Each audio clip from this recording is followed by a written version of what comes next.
everyone, welcome to my channel.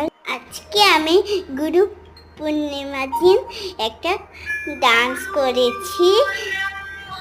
সবাই গুরু পূর্ণিমা সব গুরুদেরকে প্রণাম জানাই।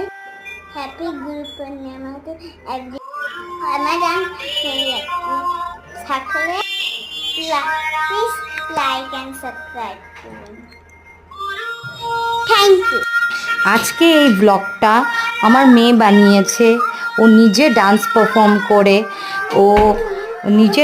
পারফর্ম করে ও নিজেই ভিডিওটা আপলোড করে ও শেয়ার করেছে আপনাদের সাথে। Please kindly like and subscribe করুন।